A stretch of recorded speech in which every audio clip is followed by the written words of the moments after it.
Indianapolis. And Kirby cut down at the 21-yard line. Dan Marino, the quarterback in his 11th year. He had a terrific year last season, throwing again for over 4,000 yards, the 5th time in his career he has done that, and his completion rate, as it always is, up close to 60%. The big people up front, side of the offensive line, simply outstanding. Webb and Sims, according to Don Shula, probably the best tandem in the business on the left side. They're the skill people. The Marks brothers are gone. It's now Fryer and Ingram outside. Slot to the near side, and here's Higgs with an opening. Mark Higgs running wide, and he'll get to the 38, maybe the 39-yard line. The former Kentucky star. Defensively, the Colts will play an even front this year. McClendon, Empman, the top choice a year ago. Pegues gets the start for Hand. Coriat, the number 2 choice, will play in the middle. They love his talent. Daniel and Good on the corners, pretty solid. They'll get tested today.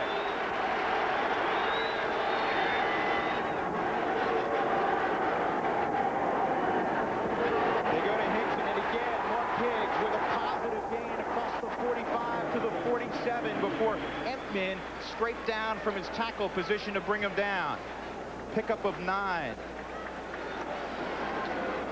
Well, Miami knows that one of the keys they have to get off to early this season is they have to run the ball. Now, they know that if they are unable to get that started, they'll have to rely on Marino, but they want to make sure everybody knows, hey, we've made up our mind, we're going to run.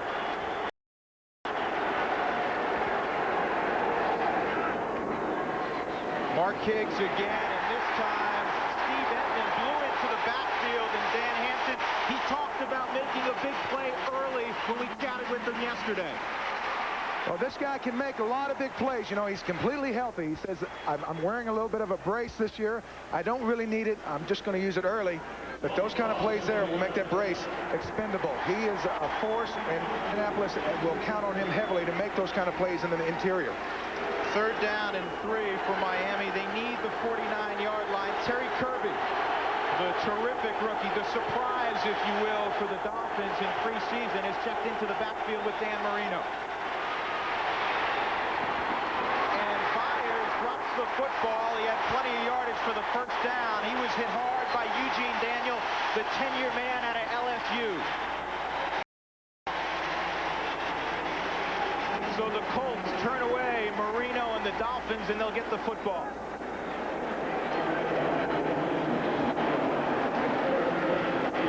So strange to see anybody but Reggie Roby back in punt formation for the Dolphins. This is Dale Hatcher, who 2 of the last 3 years wasn't even in the NFL. Back deep, Verdance, Clarence Verdant, hoping to do dance.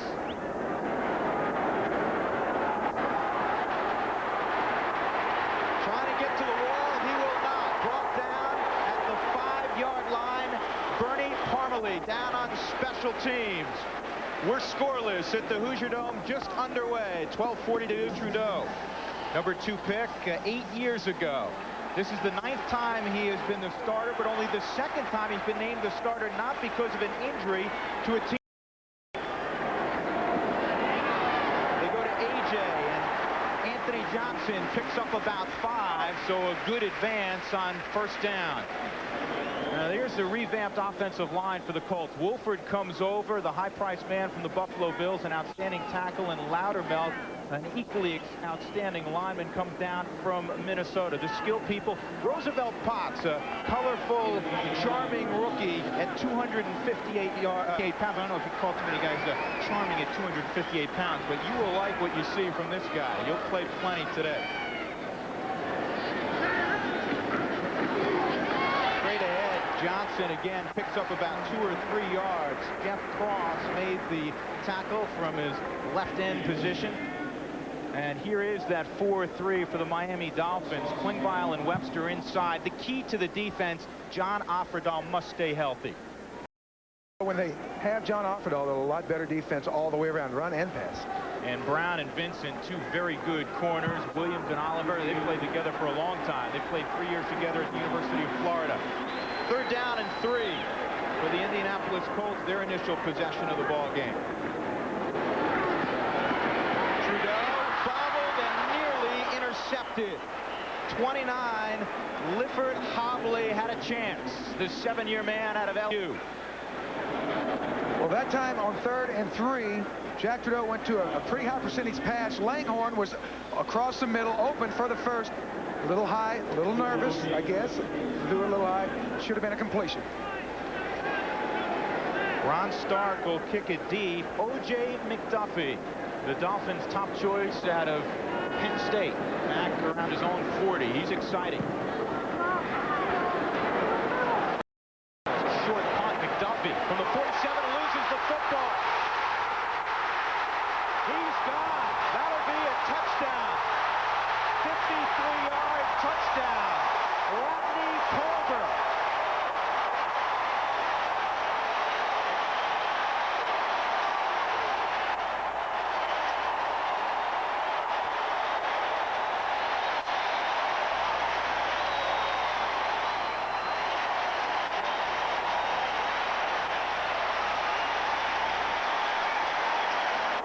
Just like that, Rodney Culver, backup running back, scooped it up as if he was the pitch man on an option, Dan.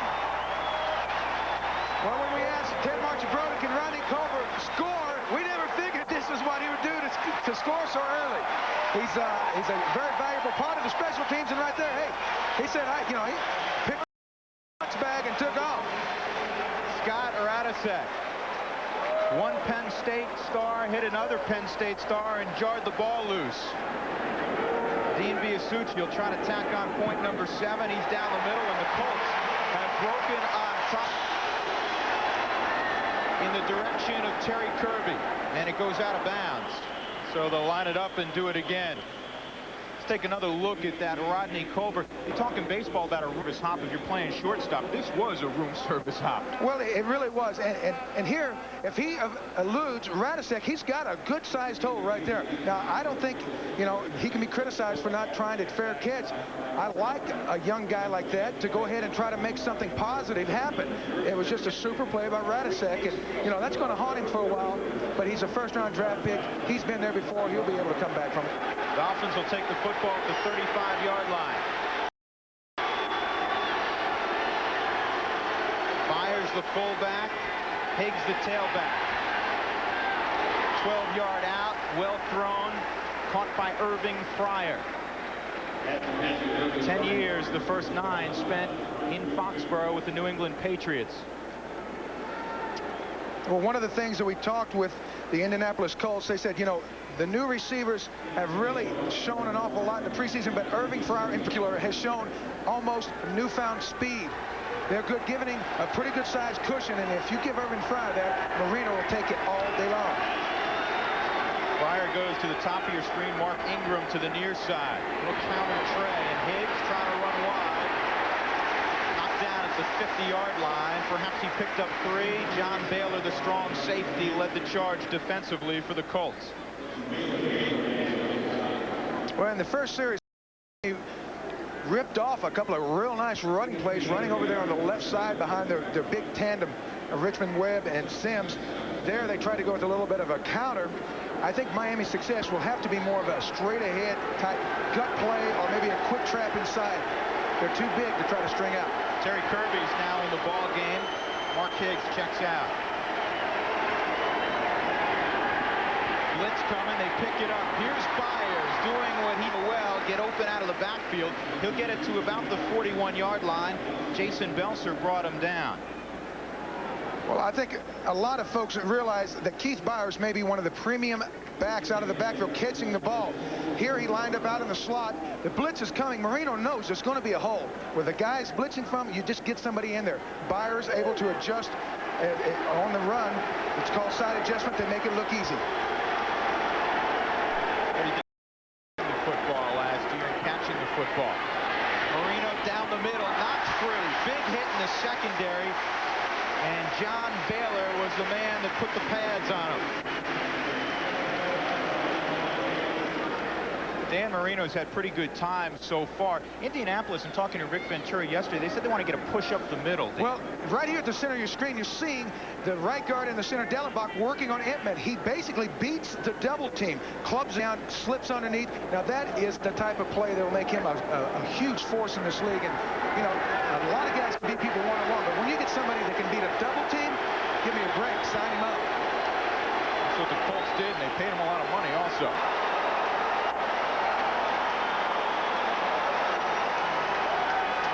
Well, when Keith Jackson came to Miami last year, Marino said, it's like I've played with him for years. Here, Dan goes back, realizes Jackson is going to split the seam. He's running on an isolation pattern with Bickett. Bickett has no chance of keeping up with him. I tell you what, Keith Jackson catching the ball is a very scary thing for the safeties. Right there, it made him look like they were playing junior high football. They bounced off him like a father playing with his children. Stoyanovich on, nearly blocked, but he gets it through. We're tied at 7. It's been entertaining so far, and we've barely played half of the first quarter. 7-7 from the Hoosier Dome. Back in on his own, chasing the frantic one, Fran Tarkenton, who did it for so many years. 18 with the Vikings and the New York Giants. Rodney Culver and Clarence Verdun back deep.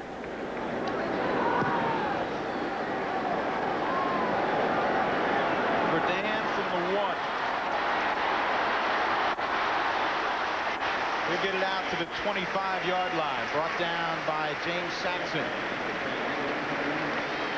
Well, in talking with Ted Marchibroda, he says, you know, looking back at last year, we won our last 5, and I don't know if we really were a good 9-7 team, but we were very close to being a 10-6 team, a team that really has a chance to get into the playoffs. And he knows that what they have to do is have their defense stay healthy and play hard, their offense not make any mistakes, and get some breaks on special teams. Now, Clarence Verdun will give you some of those, and of course, the touchdown by Culver. He also didn't want to overemphasize this game. He said it's important. He said, well, we don't have to play out of our minds to win. If we play well, we'll come out victorious. He has that kind of confidence. Trudeau's first completion to his Kerry Cash. Here's a guy that's starting to emerge. He had 43 receptions last year. Well, he's a third-year player from Texas, and you talk with Jack Trudeau, he says, hey, I really like this guy. He has become more of a go-to guy. You know, Langhorne, Kerry Cash, there's a couple of guys that Trudeau really likes to look for. That time he made it pay off.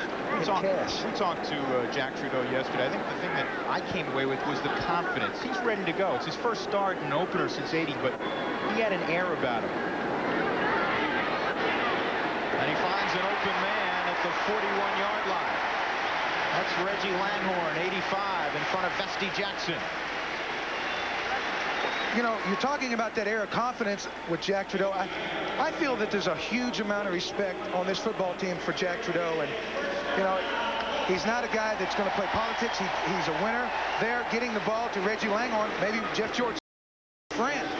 All he wants to do as a quarterback is win. And I think Jack Trudeau is a very smart choice this early in the season. 4 wideouts for Trudeau. And he's picking them clean, holding on over the middle with 10, maybe 11 yards. Jesse Hester, who has had an outstanding camp. Nick Nicolau, his offensive coordinator, says he's really come on. And Nicolau once cut him when he was a coach with the Raiders. Well, he is showing some good speed with the little age, but more than anything else, he's holding on to the ball. There he bobbles it a little bit, but let me tell you something. If you're a receiver and you drop a couple balls, forget about it. The quarterback looks the other way.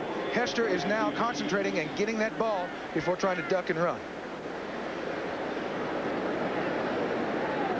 And he will have enough, barely, on the first down. Not by a lot. You can slip an envelope in between there. I think you're right. Ted Marchibroda is second with the Colts, and he owns the 2 most prolific turnarounds in NFL history. He took over in '75. He won 10 football games. The year before they had won 2, and he went from last to first. Well, I asked him how he did it. He said, hey, it's simple. I just make them believe they can win. Last year, again, 9-7 after 1-15 in '91. Again, nobody home in the backfield. Trudeau checks off. He leads the football, and naturally Miami Miami says they have it, and Indianapolis will say that they have it. And in fact, nobody has it yet. Now we get a ruling that Miami football. What happened was Trudeau realized that the Dolphins had their 3 linebackers in the game. They didn't substitute accordingly. He felt like he could split out his back, Anthony Johnson, and get a big play on Arfudol, who was trying to cover him. There, he just couldn't wait to get back and never got the snap. That is the cardinal sin for a quarterback. You've got to get the exchange. Now, should that happen, and Loudermilk is still new to the team, but they've had plenty of time to work those out. No, and I'm sure Jack Trudeau will say, hey, I couldn't wait to get back and isolate my guy on Arfudol. That's all it was. Greedy. Mark Higgs swivels his hips and more, and then we have a flag in the area of holding. Willis Pegues brought him down.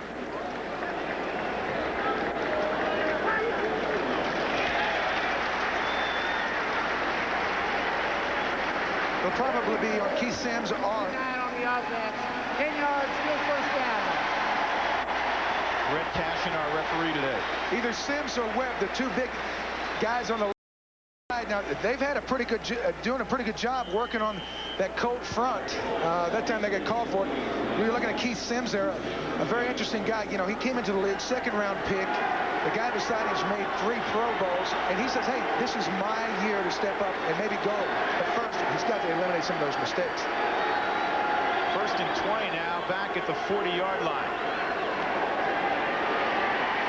Marino wants a screen, and this is the fence. Terrific job by the Colts. Quentin Coriat led the blue shirts. Well, here's a guy, Quentin Coriat, who missed an awful lot of last season, broke his wrist against Miami. Here you see him in the middle of your screen. He is in a mirror technique.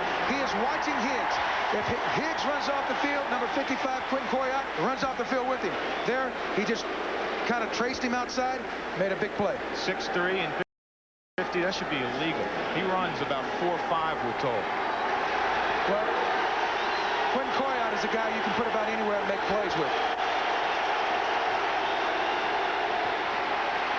Marino, a little behind Terry Kirby. Kirby told us yesterday, he said, one of the things I got to get used to is when I come out of my break, the football's there and it's got some giddy up on it. Well, you know, he's a rookie. He's been in camp. He knows that Marino will really put some zip on that rock. But, you know, that's one of the problems that you have here in a game situation. You know that Marino's going to really have a little adrenaline, going to rip it at you. That was a pretty good design play. Kirby catches it. Looks like he gets back at least half of the yardage. But, you know, you're going to have those problems. Don Shula knows it. It's the first game. There's going to be some mistakes. The main thing is minimizing. 3rd and 20, and the crowd won't help Dan Marino here.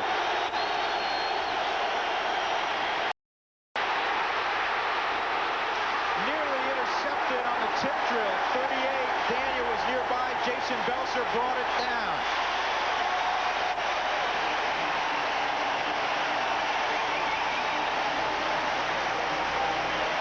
Number 36, John Baylor, the strong safety, comes from the right side. He'll be on the left of your screen here. You'll see Marino. 36 unblocked. Marino tries to make something out of it.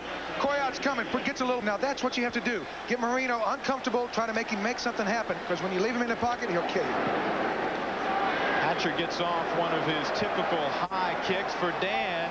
Scrambles with the fair catch, and he's down at the 17-yard line. Better than 50,000 here. It is not a sellout. The Hoosier Dome holds more than 60,000. A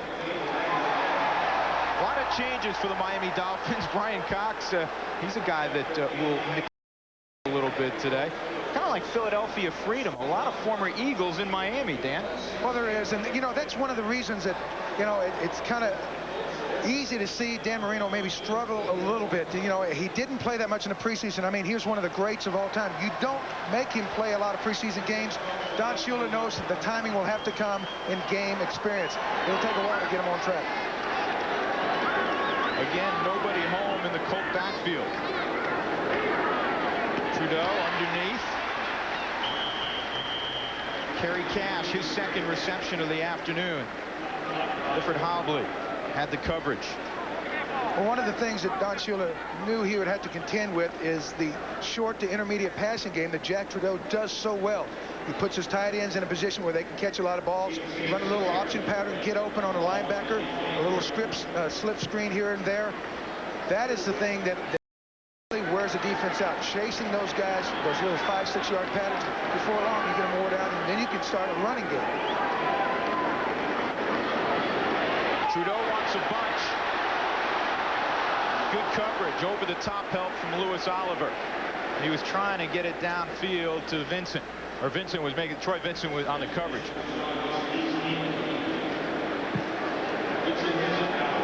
You know, talking with Louis Oliver last night, he said Jack Trudeau is a lot more patient than Jeff George. It's a different type of offense we're going to see. George wants to get a bunch in one bite. Jack Trudeau takes little bitty nibbles, and before long, he's got you worried. And Louis Oliver knows that. That's basically just an insurance policy telling Louis Oliver, stay back. I can go deep, but I don't necessarily want to. Anthony Johnson now goes out, trips to the top. 3rd down and 4. Trudeau dropped in and out of the hands of your former teammate Vesty Jackson. Well, I think Vesty was surprised that the ball was going to be forced in there. You know, Jack Trudeau makes a lot of very good decisions. I'm not sure that was one of them. There you look here to your left side. He gets a little bit of pressure. You'll see a little bit of pressure there from Griggs. He never really gets a chance to see Vesty right behind the receiver and make a good break on him. Ron Stark, one of the game's punters. This one he turns over to Spiral, and McDuffie, who had an adventure the first time, will have some room to run here. Trying to get to the wall, and he'll get about 9 on the return to the 28. 4:44 left in the first. We're tied at 7 from the back to it. Byers and Higgs are the backs. And now Marino wants to move into something else. He has an out and up, and he's got a man out there just off the fingertips. Irving Fryer had a couple of steps. Well, it looks like Dan Marino spotted the Colts crouched up, going to maybe bring somebody on the outside. He does the pump fake, trying to get the corner in man-on-man coverage to bite. He gets him to bite, but overthrows it just a little bit. That's a pass that Dan Marino could hit about 75% of the time. That's one of the that he missed. Fryer in 9 years in New England had 9 different quarterbacks throwing him the football. What a relief that 13 will throw him the ball every afternoon. Hot one for Higgs, and that wouldn't have gone far. It'll be 3rd down and 10. Indianapolis is really flying to the football. That early touchdown gave him some momentum. Well, that's one of the things that you have to guard against. Marino knows that it's easy to go ahead and try to hit the big plays, but I think he wants to go ahead and take the little ones and just establish a drive. There we're seeing Steve Emtman. Watching him since the kickoff, he's been double teamed since he's been on the field. They know that he's a force if he ever gets started. So far, they're making sure they control him.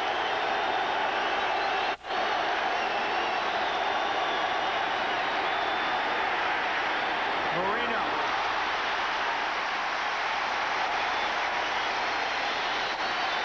Again, good coverage downfield. The Colts are doing a great job of getting up close, making it look like they may be coming, and then dropping people back in the soft zone and getting the corners up tight. Here it looks like somebody's going to come. That's Coyote. He fakes the blitz. He pulls back out. Marino has to buy a little bit more time. The pocket collapses. He can't get it into the deep cross. Hatcher to punt again. 3rd time. Verdun. Clarence Verdun, if he didn't step out, will get across midfield to the 43-yard line of Miami. And evidently he did not. Hey, let me tell you, this guy is as excited as any guy in the NFL when he catches a punt. He looks like a topwater bait spinning across the water here. He goes down, kind of lulls him, and says, now, I don't know if they didn't get a great break. It looks like, oh, he may be so very close to going out. In the days of the instant replay. We would have had a 10-minute break. You're right. We would have had a home viewing lesson. That's a big play out of the special teams again. By the way, what kind of bait was that? I'm not official. Topwater bait. They move a lot. do that down in Arkansas. Trudeau, excellent field position. We're tied at 7. Here's Kerry Cash. He'll get dropped about the 38-yard line. John Offerdahl was there defensively, and Cash was one-on-one with Offerdahl. Well, it looks like the game plan so far is to find where John Offerdahl is helping on coverage here. As a middle linebacker, he just drops in the zone and then jumps the crossing pattern of Cash. That's about 3 times they've looked for Offerdahl and threw it in his area. Now, he is coming back from a badly torn down in the groin area. He says he's healthy. They're testing him early.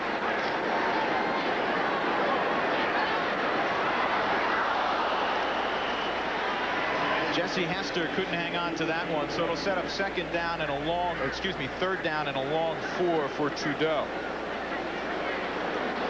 Well, I think right now you have to go with your bread and butter. You've got the ball inside the 40. You're on the 37-yard line. You need a couple more yards to ensure a successful field goal attempt, but more than that, I think you have to go with what brought you down the field this far, and that is something across the middle, trying to catch Offerdahl, jumping a pattern, and get the ball to that receiver. Trudeau again has time. It breaks down, and his pass tumbles harmlessly to the carpet. Is this 4-down territory yet? No, not this early in the season. You're going to have to just go ahead and punt it away and try to play field position. The Dolphins getting a little bit of pressure here. You see Cross trying to bull rush. Marco Coleman coming around the back door. But that time, no receiver cleared. There was no place to go with it, so Trudeau just threw it away. They bring in the punter, Ron Stark. And he'll try a coffin corner job.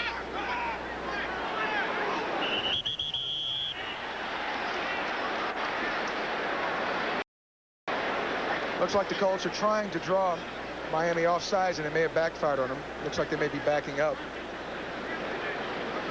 One of the rule changes this year is as opposed to 45 seconds between plays, it's now 40 seconds unless there's a stoppage, and then the 25-second play clock would be implemented.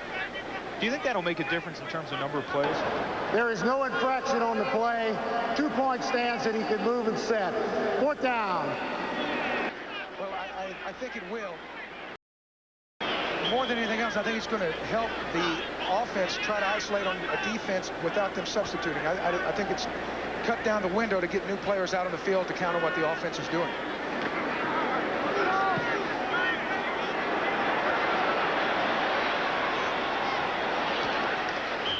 That gets in the end zone for a touchback, so Miami will have it at the 20. Stark misses the corner. Game 2 of our doubleheader. Most of you will see a great AFC East run. Mark off yardage either way. Apparently, he thought that the coach should have been called.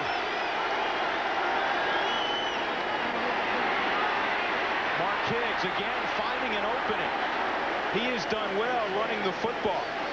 Some had thought that Terry Kirby, with his great start in preseason, would get the start at tailback. Well, Mark Higgs is the guy that they know can there and get him some yards. We're watching Itman, number 90, there in the middle. They try a smooth block where the guard gets him going, then the center tries to come back on him. He does a pretty good job stretching him, but that is the thing that he's going to face week in and week out. He's just going to have to be a big man to face all that. Higgs the workhorse. He'll have the first down across the 33, 34-yard line is where he's finally brought down. 6 carries, over 40 yards already. 2:35 to go in the first quarter, tied at 7. Indianapolis had a special teams touchdown. Rodney Culver picked up a fumble on a big hit on O.J. McDuffie, and then Dan Marino hooked up on the next series with Keith Jackson to tie things up.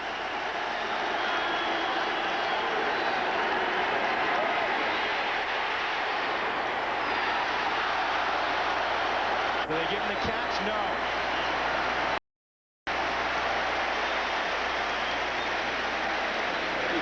Keith Jackson had it and lost it. Well, I tell you what, the Colts are doing a good job of confusing Marino long enough to get a rush on him. Usually the ball's gone in a couple of 2.5, 3 seconds. Here, McGee's coming from the left side, forces him into a catch. It looks like Jackson did. Yes, of course, he did drop that ball. But again, Marino having to move around, get out of the pocket, trying to make something happen. That's not his style. He likes us to pick you apart. 6 straight incompletions for Marino. It's like a bad month for him. Then penetration again on that play, and Higgs barely got to the line of scrimmage. Well, for the most part, the Colts have went with a base defense on first and second down. Rick Venturi, the defensive coordinator, doing a great job up to this point in confusing Dan Marino. And of course, working with the new people on offense, Byers, the 2 wideouts, Ingram and Fryer. It's hard for him to adjust. A lot of times you've got to run those side adjust patterns depending on what they see at the line. It's something that will be easy in a month, but right now they're unsure what to do. 4 wideouts. Keith Jackson, the big tight end, is flanked to the top. Colts show blitz and they back out of it. First down to the 47-yard line. Nicely done. Tony Martin, the 4-year man out of Mesa College in Colorado. Well, Tony Martin does a good job of getting open. What happened was the Colts dropped 1 extra man. They went with 3-man rush, dropped 4 guys deep there. Bickett has dropped a little bit too deep in the zone to get back and make that play. Now, what you're thinking as a defensive coach is, hey, I'll give him the catch, but I'll stop him from making the first down. They dropped too deep. Martin was able to get across the line.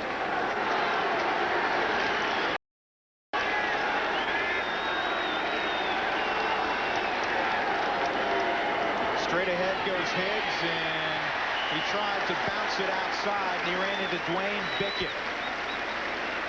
One of the problems the Colts had in years past was stopping the running game, but when you add an Entman and a Coriat, it kind of picks up the veterans, doesn't it? And another guy that's doing a good job in there. Look at the left side. Saragusa right there taking the wham. Number 98 there taking the wham. Byers. Now, Byers is 240 pounds. He took the guard on, got off, took the wham block. That's what you have to do. To stop the run in this league, you just got to be unselfish with your body and do what it takes to get the guy to plug the hole. Saragusa looked like he was staggered in slow motion. It's like a sumo. Down the middle, Byers hangs on. It'll be short of a first down, but across midfield to the 45. And that is all for chapter number 1 from the Who. Indianapolis has played well. They're hanging with the Dolphins. Is as big as any person in the NFL. I tell you, great respect around the NFL for him. 3rd down and 3. Byers goes in motion. And Byers was the hot receiver, but the pass was low and away. 4th down, and the Dolphins will have to punt it away again. And Marino looks frustrated, Dan. Well, he does. And, of course, that he really never had a good chance to get Byers out where he's open. Byers turns around. There was a defensive back breaking on it. He threw it a little bit low and behind him. They're just out of sync. And Don Shula said they will be until they get everybody in a game situation and iron it all out. For Dan back deep, Hatcher again kicks one of those moon shots. 18-yard line, so the Colts, most of their possession have been pinned back deep.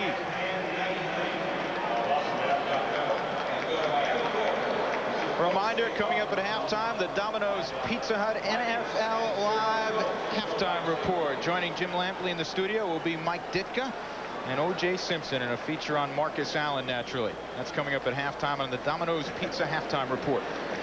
Lampley and a couple of guys that can't run anymore, like me. You got after your old coach in the preview. So far, Miami hasn't shown him a whole lot. Trudeau had a bad exchange again with Loudermilk and was able that time to fall on it. We also have a penalty flag down, so Red Cashin will sort it out for us. Before the ball was snapped, false start, left guard, 5 yards, still first down.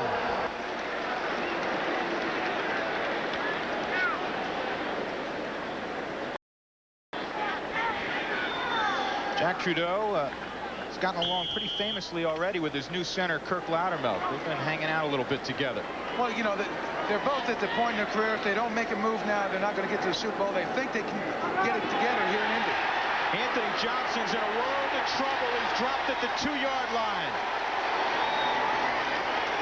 Marco Coleman, Larry Webster, 79 in there. Well, the Dolphin defense is doing a good job of hitting those gaps. There you see Webster, number 79. a second-year player that they really like an awful lot. He has to go ahead and make that extra step to the next level. There it looks like he's making them move. It makes a good upfield charge. Disrupts the play. Of course, Coleman finishes it off. Now, on that right side with Webster and Coleman, they got some young guys they can go with for a long time. Second down and half an acre. Anthony Johnson gets maybe a yard or two. Big opportunity for the Miami defense to step up here. Talking about leadership from Miami, you know it comes offensively with Marino, Offerdahl, Oliver. Who's to step forward for them? Well, Tom Olivadotti told us, he says, you know, our defense on paper looks really good, but until we make that stand and say, hey, we should be one of the best in the league, and they've got the personnel. They're very quick. They're very aggressive. They just got to go ahead and make it happen on the field. Colts stay conservative, and Johnson will get out to the 7. The crowd won't like that, but probably the prudent thing to do. Well, I think at this point in the game, hey, they're staying in here with Miami. Miami's supposedly one of the Super Bowl favorites. They know if they don't shoot themselves in the foot, they can hang around, and maybe try to do something in the third or fourth quarter. That's all Ted Marchibroda wants to do. Get a little for his punter, and then, of course, wait till the time's right and try to strike again. O.J. McDuffie is back deep. Ron Stark will hit it from his end zone.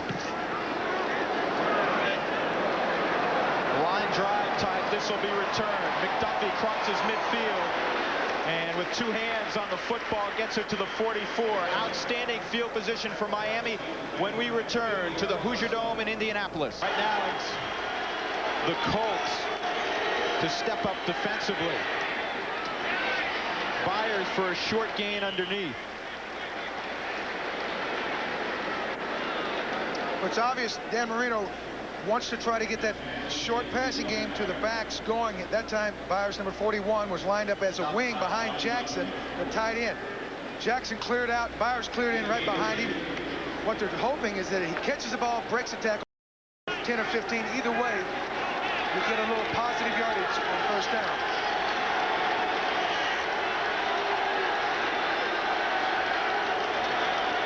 The delay, Byers, rare carry, Byers first down, all the way to the 25-yard line.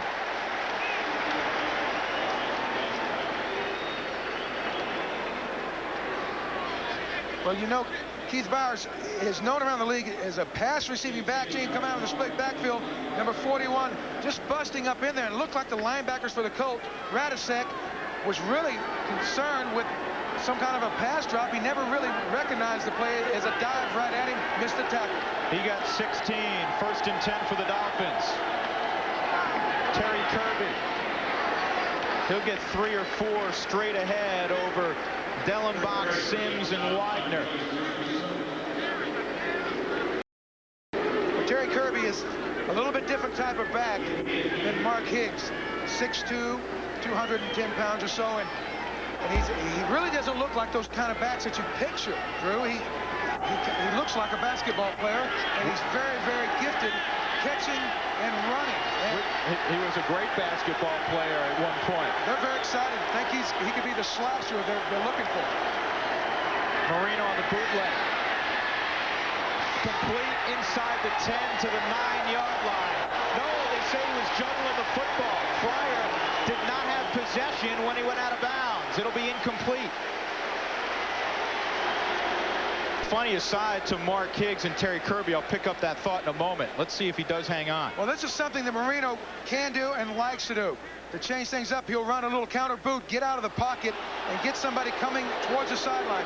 With his arm, he makes that play a lot. That looks like Fryer was juggling a little bit, and Dan Marino can't believe it. He ran 20 yards down the field and say, hey, wait a minute.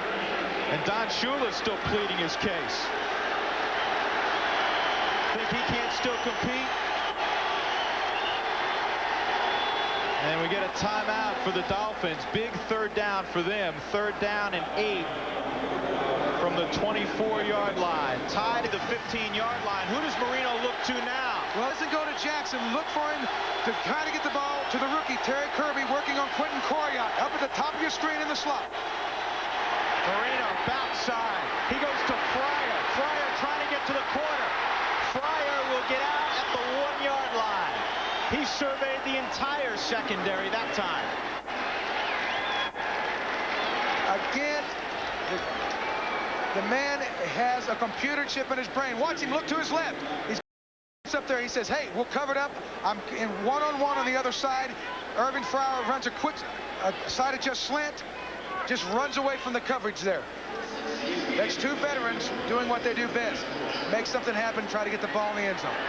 22 yards on that pickup, 1st and goal at the 1. Higgs behind Byers in the staggered eye. They go to Byers, and he is hit low and thrown backwards. And they fumble. Red Cashin has stepped in and already signaled that he was down.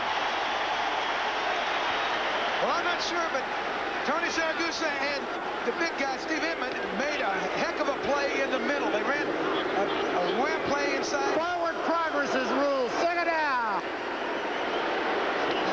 Look inside there.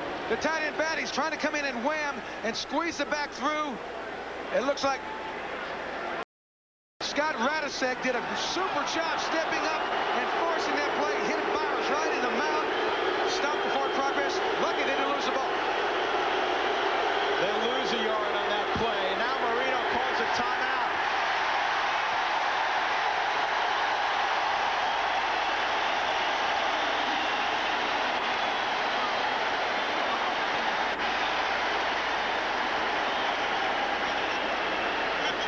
Well, you can guarantee one thing. Next time Marino steps under center, it'll be just a little bit louder than it was a moment ago.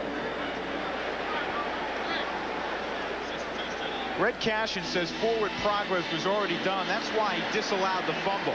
Saragusa inside on a trap wham on a tight end, number 84. There, Radisek does a great job at linebacker filling that gap. That tight end comes across to block your tackle. You have to step up. He does that. Said the progress was stopped. It looks like the ball came out before they really had him down.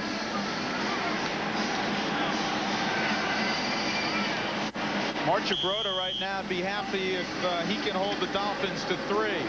2nd down on the doormat. They're at the 2. Looks like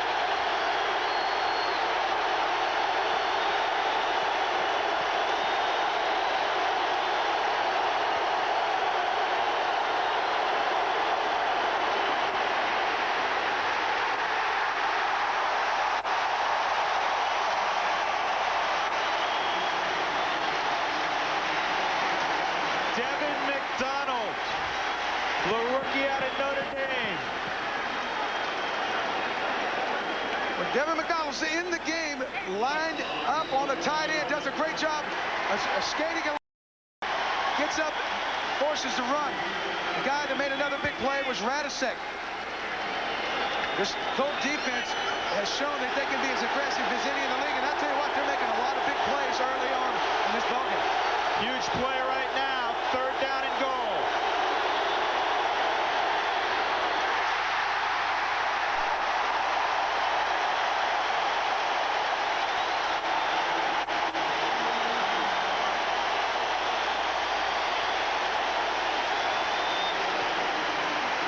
A moral victory for the Colts. Shula has to send Stoyanovich on. Rick Venturi, he's pleased with that effort. That might not have happened the last few years with the people they had defensively. They have really upgraded.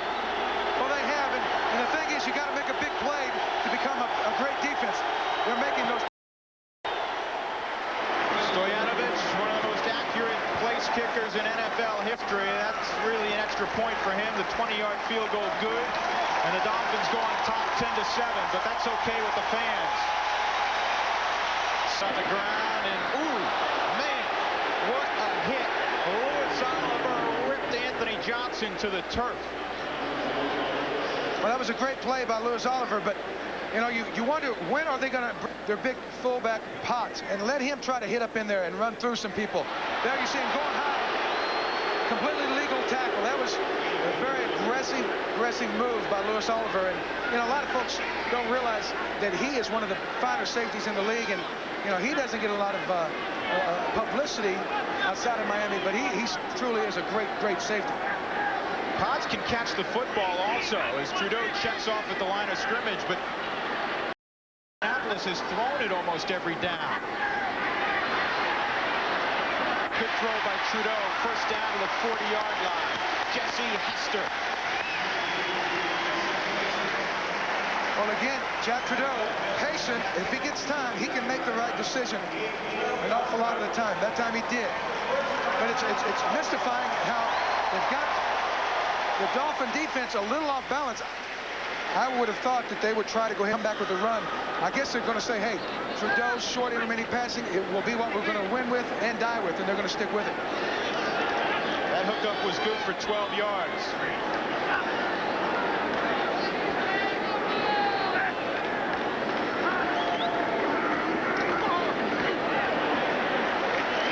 Straight ahead, 4, maybe 5 yards. Cox and Offerdal bring down 23. Anthony Johnson. That all-Irish backfield from a year ago, Culver and Johnson. Tom Olividati, the defensive coordinator. Well, he knows it's a tough assignment trying to stop a short passing game like this that the Colts have implemented. You know, that's what makes playing the 49ers so tough for years. It's hard to cover everybody on those little short dinky routes, but they can hurt you. Trudeau, another good throw. Reggie Langhorne. That's where Trudeau really can hurt you. He understands the short passing game. Well, he does, and what you have to have, and that's what Joe Montana did so well so long, is he'd make the right decision. He would look for you to give him one guy, and he'll find him somehow. And that is what Trudeau does so well. He finds the guy you're giving him, and he has, and most of the day, and as long as he continues to do that, they're an effective offense moving the ball. Ted Marchibroda came down from Buffalo. He said the pleasant surprise was Trudeau is a much better passer than I thought he was. A little short, trying to get it to Verdun. It looks like they've got a holding call. They brought somebody out of the middle. It looks like there'll be a holding call on the interior of the offensive line. You know, it's really been a well-played game to this point. Did have one turnover, but in terms of penalty flags for an opener, hasn't been too bad. Well, it hasn't, and you know, both Holding number 63 on the offense. 10 yards, still first down. Well, number 63 is Kurt Loudermilk, the fine center that they really expect an awful lot of leadership from. You see him in the middle of your screen. They're seeing Cox blitz up the middle. Now, you see them holding Loudermilk. He's saying, hey, I'm not going to let you get away with this little trick. And he tackled the right tackle, Webster. Unfortunately, for the Colts fans, he got caught there. But he'll do anything to try to keep his quarterback on his feet, even if he has to tackle, bite, steal, or cheat. Anthony Johnson trying to work toward the boundary, and Miami pursues so well defensively. Brian Cox, who went to a Pro Bowl last year, number 51. Boy, you got to like how he moves. Well, I think a lot of folks realize Cox is one of the true superstars on the rise in the league. And he, you know, last year he had over 14 sacks, and you don't just stand around and do that. He's not a pedestrian player. He doesn't walk around anywhere. I mean, this guy's got a jet, and he uses it at all times. And he's the guy that gives him a little bit of a toughness aura. I think Marco Coleman is a tough guy, too. That's what you need on defense, a couple of pit bulls trying to fight somebody. Second and a bunch. Here's Langhorne. Langhorne very close to a first down.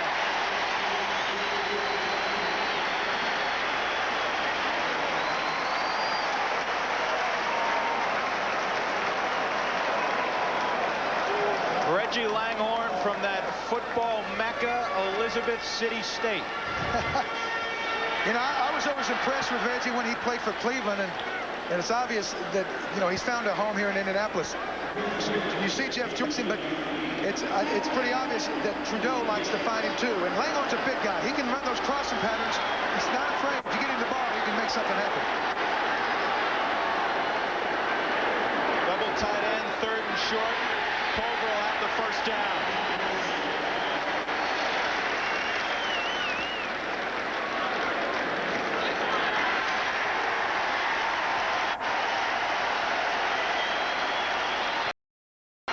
The most impressive drive of this ball game so far for the Colts, and Trudeau has done it again underneath, and he's hitting Langhorne, a guy he said he would look to in crucial situations. Well, it's obvious that he's looking to him, but I think more than that, they have to go ahead and score. They got to get some points out of this drive.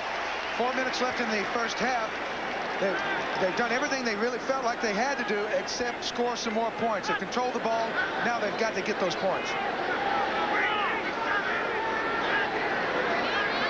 Johnson, the lone setback, gets the football, and he is met almost immediately.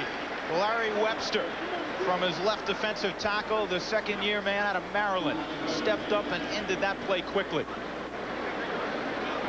Well, you know, Anthony Johnson is a good player when you give him space. He likes to catch the ball when he's one-on-one. He likes to run the pitch play, but he's not the guy that you really need hitting up in there tackles. You know, I'd like to see Potts come in and try to move that power. He won't lose yardage. He'll fall for at least 3 or 4 every snap. Down the middle. It's Langhorne again. It'll be short of a first down by about 4 yards, setting up third down. Clock winding inside 3 minutes to go in the first half. Again, Langhorne in the slot, coming underneath Cash. What you're trying to do is get your receiver to kind of scrape off on that tight end and the safety, get him open just for a second and see if he can break a tackle. 3 wideouts, trips to the top, slot to the near side. They need the 27-yard line.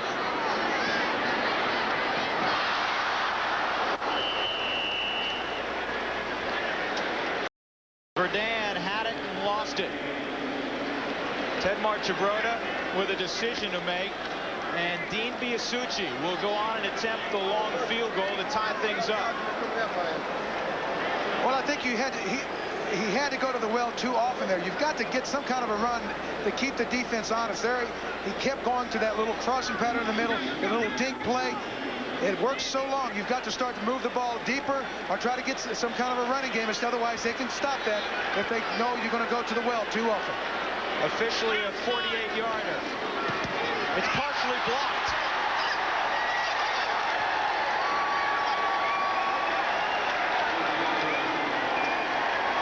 So Indianapolis comes away empty.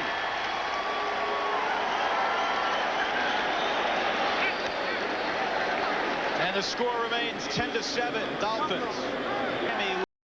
2:22 left in the half. Have it. And Marino has to get down at the 20 on the errant snap from the shotgun. He'll lose 11 yards. Jeff Dellenbach, the center, who is playing for Jeff Ulenek, who is out with a knee injury, isn't as comfortable when Marino goes to that shotgun, especially when he's got Steve Ittman on his mind. Byers crosses in motion. Marino pressure, knocked away. Great defensive play. Chris Gould, the former Alabama star. We've arrived at the 2-minute warning in Indianapolis. The Dolphins lead it by a field goal. But now he's got 2 receivers that really don't have an awful lot of experience in this. It's going to be interesting to see where Marino go with it. The tested guys or the new guys. Third down and 20, and they'll hand off is where they'll go with it. And Terry Kirby is eaten alive by Steve Ittman.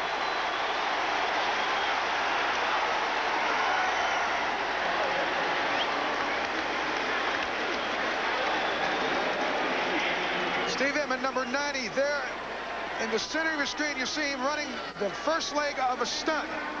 He hits it in an excellent position there, splits the guard and center, nowhere to go. And that's the thing you get with the big Mo on their side going in at halftime. So this would be a good test for his defense, see if they can adjust quickly enough. 2 come to the near side. Their top pick, Sean Dawkins, out of Cal to the near side.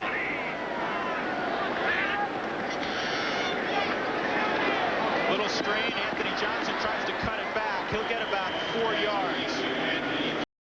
For Dahl there defensively, and quickly the Colts get back on the line of scrimmage. Here Jack's got him at the line, calling the play. He's done it for a couple of years now. He feels very comfortable in it. It's taking quite a bit of time, though. Trudeau has it chipped away. Brian Cox read it underneath and got in the passing lane. So the incompletion will stop the clock. 1:10 to go. And they're faced with a 3rd down and 7. And conversely, we talked about the hot receivers a moment ago for Miami. Is this Langhorne and Cash time? Well, I think so. And here you see Ted Marchibroda trying to get the play into Jack Trudeau. Now, Trudeau has the option of changing any call that comes in. But here it looks like he's pretty interested in what Marchibroda wants him to run in this particular instance. Usually in a 2-minute drill, the quarterback calls all the shots. They're 1 of 6 on 3rd down. Make it 2 of 7. Good throw, great reception. Kerry Cash, the 3rd-year tight end. Now they're up on the line of scrimmage. They've got to pick the pace up a little bit. Clock's still going on possession. He's got to get those guys on the line and down and call the play before the defense can rearrange. He's taking way too much time. He's got to down there, but they should be a lot more offensive. Took him 18 seconds that off. Langhorne couldn't bring it in. Boy, it doesn't look like real solid or efficient use of the clock. Well, you know, if you're down inside the 30, then you can take a little bit of time and put the pressure on the defense. But here, they're just barely past midfield and still too early to be strolling around. You've got to get those guys with a sense of urgency and get them back on the line and get them down and get the plays called out. It almost looked, Dan, as if 2 plays weren't called in the huddle. It was a with me situation, and that took way too long.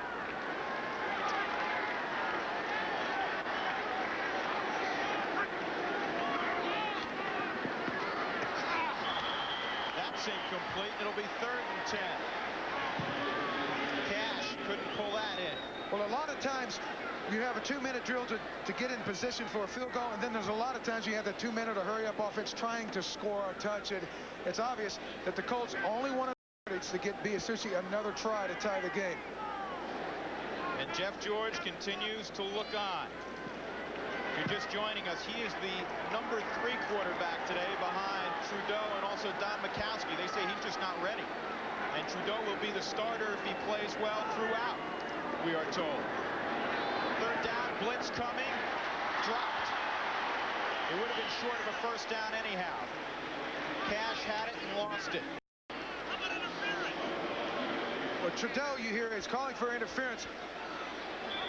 That portion of the game for the offense of the Indianapolis Colts looked pretty sloppy. There's some drop balls, some indecision on most all parts between quarterback and receiver patterns. Troy Vincent is down on the field being attended to. But still, you know, Ted Marchibroda's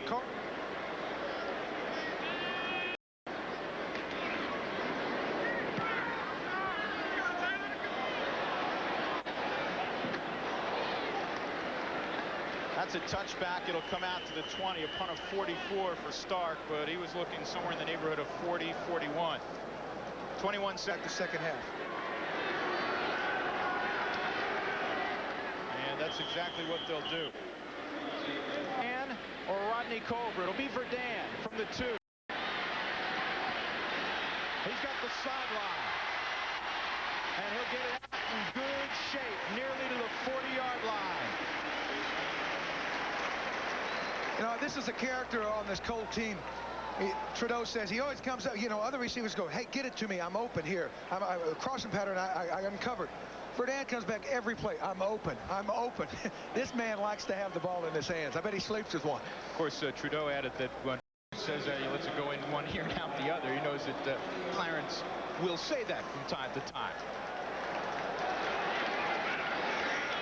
Johnson, the lone setback, 3 receivers to the near side. And Johnson gets the call, and he gets maybe 2 yards. Kling Bile in the middle stuffed that one up, and they're just not winning the battle up front.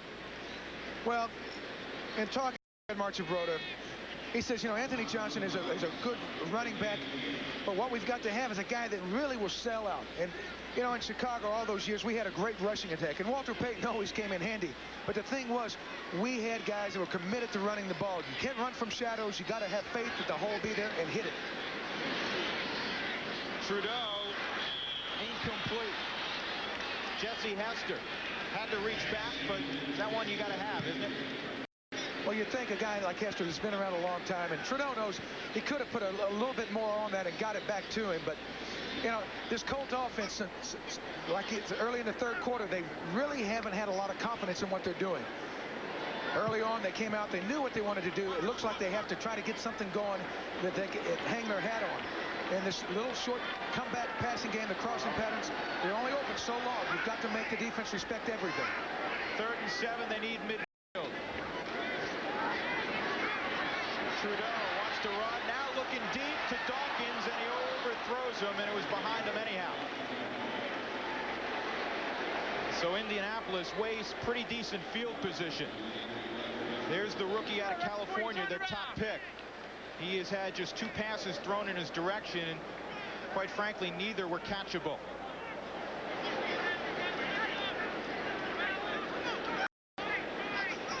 O.J. McDuffie, he's figured in the scoring, one he'd like to forget. He got hit and dropped his initial touch in the NFL. And Rodney Culver ran it in. Big booming punt, 58 yards from Ron Stark, but the net only 38. So the Dolphins will take over 1st and 10 from their own 20. They have the football in the lead 10-7. Everybody I know, we're the familiar faces. Here is his top 5 receivers from a year ago. The only one back, Keith Jackson. Humphrey has a 2-week roster exemption. Page is retired. Duper and Clayton are gone. Clayton scored a touchdown today for Green Bay. Byers on the sweep. Keith Byers tumbles for about 12 yards. Well, there's nothing fancy about that. Byers just gets around the corner, runs over. Looks like a safety. But the thing about the, you know, the Dolphins got a new training facility. And it's like Marino shows up and he says, didn't everybody find out that we moved? Because he must feel like the lone stranger back there. And until this offense finds out exactly what Keith Byers can bring, what Ingram can bring, what the other receiver, Irving Fryer, can bring, they're going to be a little bit rusty. They got to rely on Marino. 1st and 10 from the 32. Here's Higgs. And he is dropped about the line of scrimmage. Again, Steve Entman. Boy, he's active. When you try to run a play off the left side of the offensive line and the other side defensive tackle makes the play, you've got a guy. You've got a guy that can make some big plays. And you see him getting very excited here. And that's what you got to have on defense. Guys that want to get after people. Edmonds easily that for the Colt defense. You're looking for a leader defensively with Jeff Herrod, their leading tackler, out. He'll be back in 6 weeks, they say. They might look to Steve Entman. Marino has it batted. It's intercepted. Jason Belser.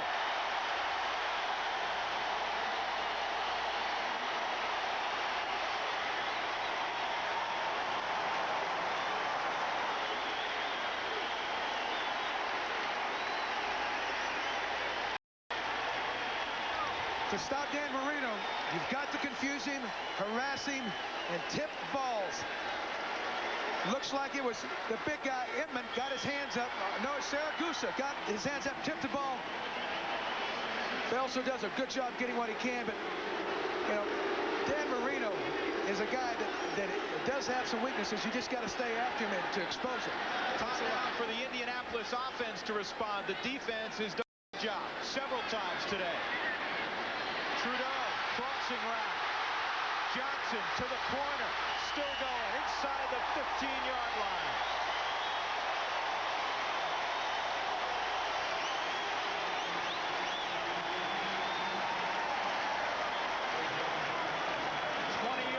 On the crossing route.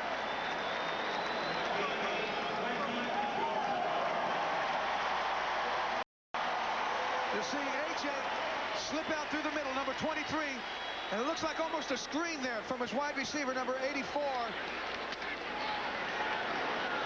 I can't. As Jesse Hester helping him out with a little bit of a screen there. First big play they've had here in quite a while. Johnson straight ahead. Nothing doing. Does that call surprise you a little bit? Well, this isn't a guy that you got to have running the ball. Anthony, as fine a player as he is, when he catches the ball, he just doesn't have what you look for in a back to hit it up in there. A lot of teams have guys that can get 100 yards a game. Some of them, you expect him to. Here, Anthony struggling when he carries the ball from that one back position.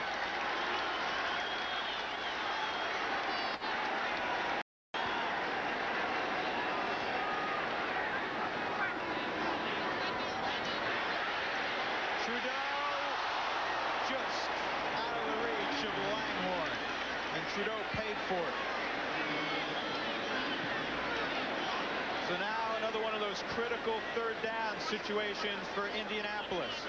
Well, a pretty good matchup all day has been Marco Coleman, number 90, against Wolford, the big left tackle. See Coleman turning the corner there, and actually Brian Cox hitting him at the same time. Are they even buying that play action fake? No, there's no bite on the play action with Indianapolis right now. You've got to make them respect the run before they'll bite on it. Trudeau's got time to Johnson. He'll be short of the first down. He'll get 7, but he needed to get to the 5. It'll be 4th down and 3, and Dean Biasucci will be asked to tie things up.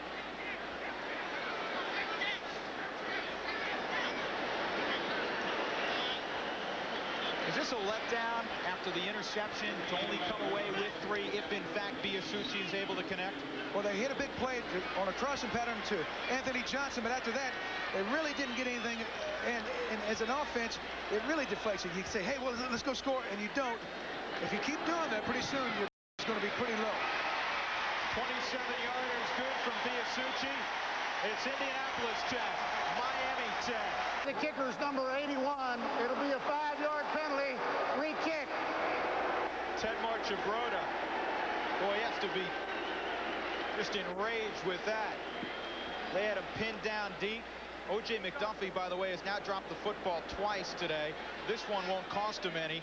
The first one cost him 6 points.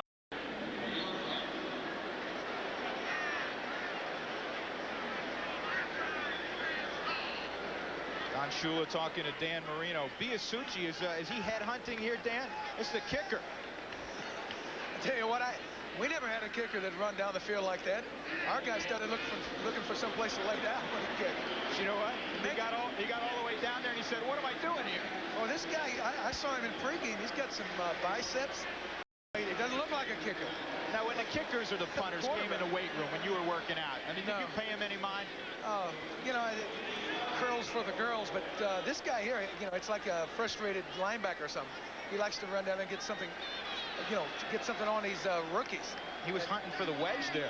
Well, I tell you what, again, it's kind of strange that Shula would have 2 rookies back here, and Don Shula is one of those guys that's been around long enough to know that rookies are great, but they can hurt you an awful lot of ways.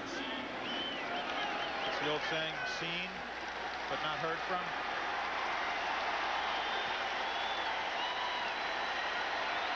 Don Shula, 24 years now, walking the sideline for the Dolphins. Some thought the game had passed him by a couple of years ago. You don't hear that kind of conversation any longer. Last year they won the AFC East, a step away from the Super Bowl. He believes anything getting there and winning it this year would be a huge disappointment. McDuffie again. And this time he tucks it away and gets out to the 31-yard line. That is where Miami will begin with it. Now let's check if Biasucci still went after people this time. The thing is, if you do that often enough, some guy is going to take your head off, and that's exactly what happened.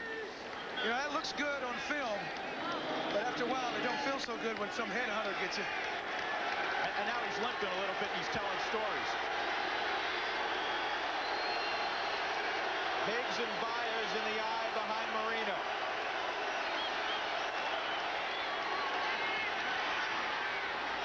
the dig route. Great catch, and Fryer got his helmet down. Thankfully, might have saved concussion. Well, Chris Good has seen a lot of Irving Fryer over the years. In a matchup when he played for New England, here Marino gives a pretty good fake, but Fryer is one of those kind of guys. He's a rare receiver that'll go across the middle and be fearless. Here, he does his business first. He gets the ball caught, tucked away, then he prepares for the blow from the safety and gets down. He's a great professional, and I'm sure Miami's glad to have him. 21 on the up, and then Byers rolls for a few, and Red Cashin, the referee, calls holding, so it'll come back. Well, the offense of the Dolphins, hit, miss, hit, miss, hit, miss. Holding during the run. Number 60 on the offense. 10 yards, still first down. That's Bert Widener, the right guard, who is working head with Steve Entman. Just the second penalty on the Dolphins today. Here's Don Shula, and you know, he has a new guy taking care of his wardrobe, and everything is numerically put together, kind of like Garanimal. So he puts a number 5 shirt with a number 5 pants. I'm sure he's color coordinated. 1st and 20. Split end screen, and Fryer can't get away. 37, Chris Good strong.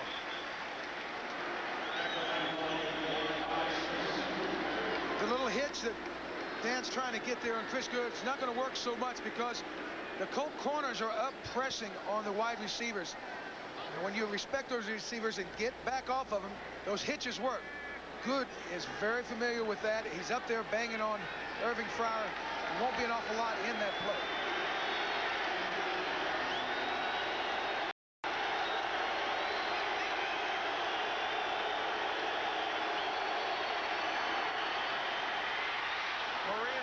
For a bunch, Fryer just over his head. Is that the timing situation again, where maybe in a few weeks that's a completion? Again, you have to think that there's only so many snaps that they have run those streak patterns in practice. Only so many times they've tried it in a preseason game, and until they just get a feel for each other. Every player runs a different pattern. Every player has a little bit different speed. Dan doesn't feel that comfortable, and you can see it in his completion ratio. It's down. That Colt defense has played well, and particularly a secondary that was very hot under Rick Venturi at the end of the season. They allowed just 1 touchdown their last 6 games in '92, and they had 9 picks. Big hit as Ingram holds it in.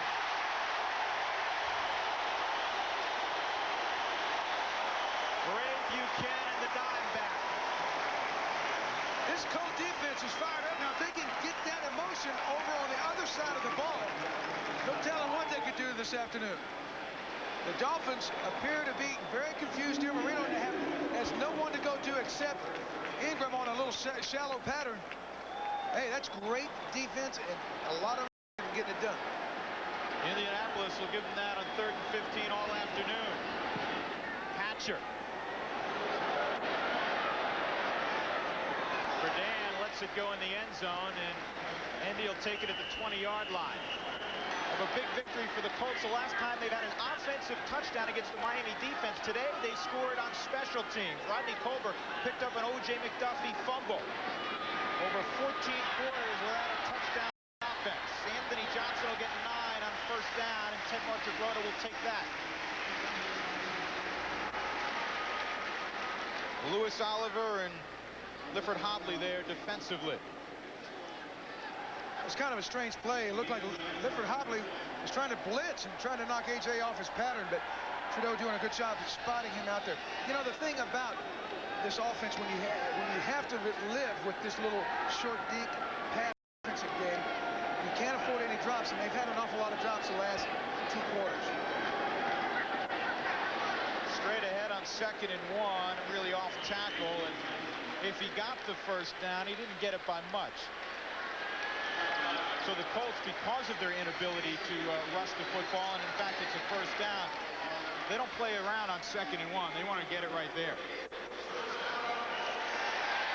Jeff George, what an interesting shot that makes against right next to his head coach, Ted Marchibroda.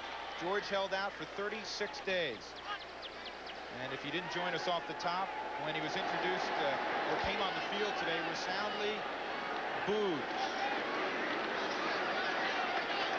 Underneath, Anthony Johnson on the curl route for about 5 yards.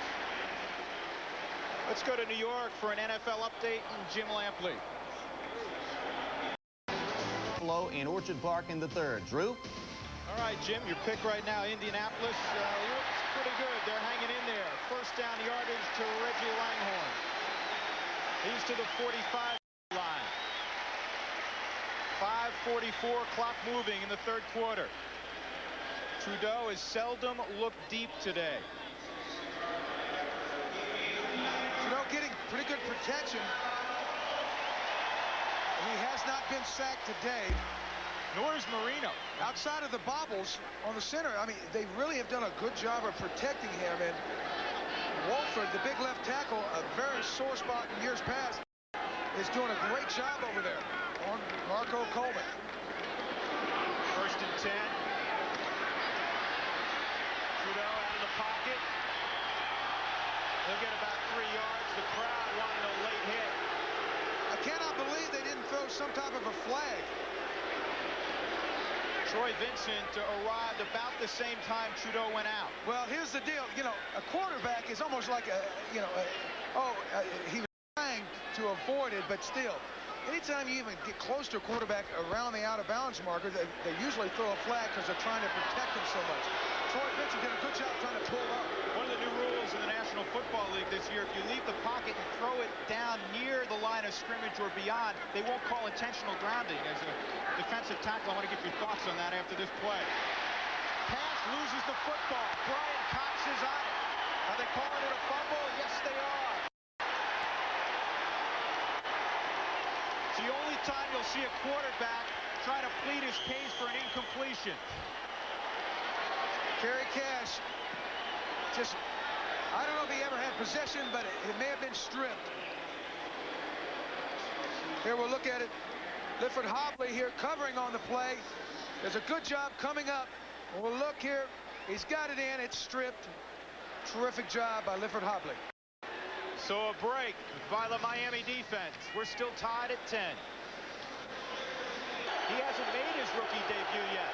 The outstanding running back is yet to see the playing field.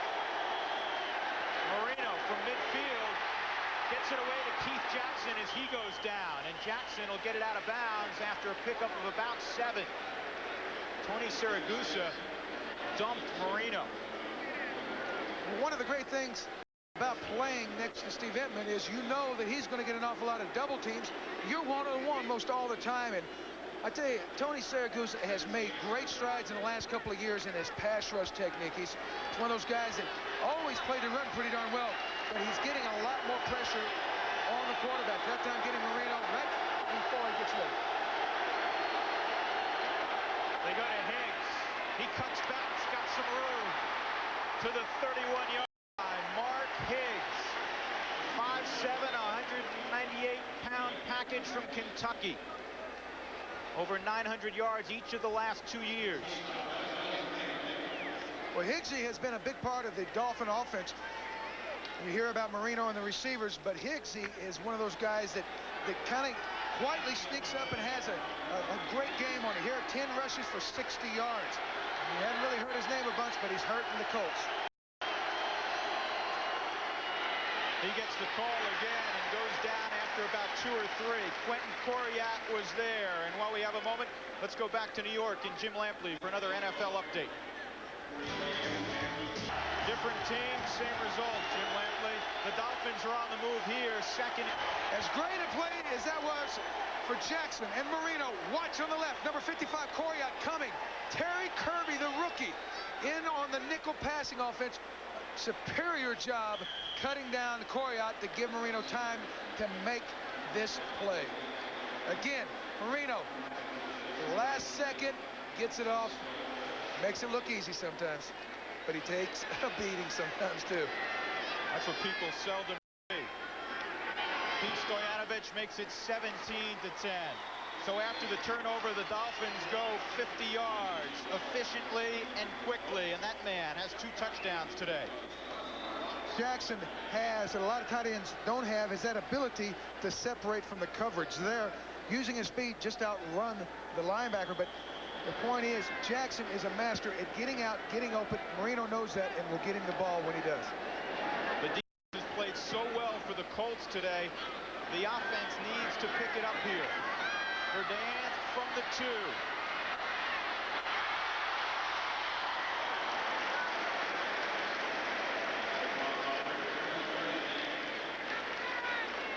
You know, when he catches the ball on a kickoff, you just have to hold your breath, because he's as exciting as any guy in the league when he gets an opportunity, and that's how he's made the Pro Bowl. He puts a little bit of fear in everybody. He's returned 4 punts in his career for touchdowns, 1 kickoff. He had one in the preseason, a punt that he returned all the way for a touchdown. He's exciting. Jack Trudeau is 6 of his last 8. That's the good news. The bad news is he can't get them in the end zone. Numbers very respectable.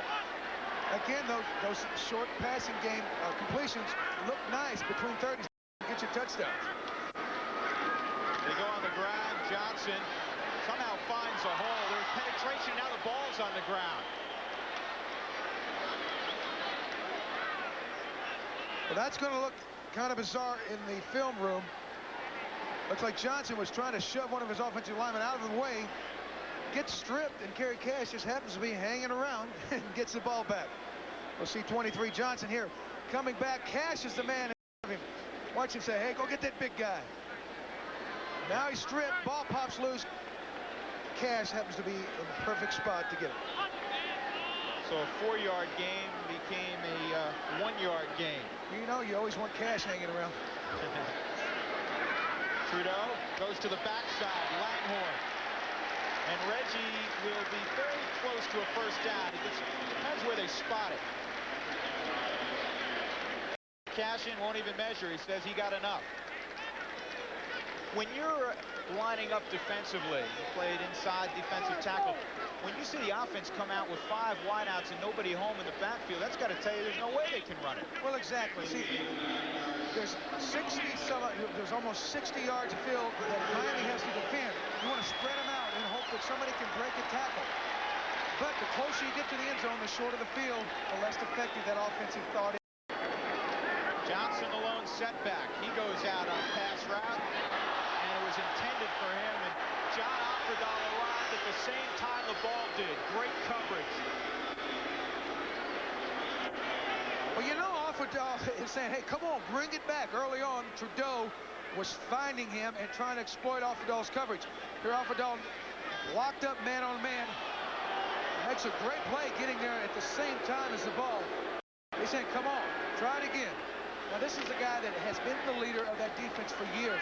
Now he's got some help. And Cox and Coleman, they could be one of the better units by the end of the season if they keep playing with a little bit of emotion. He's been to 4 Pro Bowls, but he missed a lot of time with an abdominal injury last year. He's healthy again. Trudeau gets Langhorne. They'll give him the completion. The Miami sideline saying he bobbled it. Tom Olivedati is irate. And now they say he not had possession. Well, let's have a look at it. See if we can get some kind of a feel. Pretty good shape there, both feet down.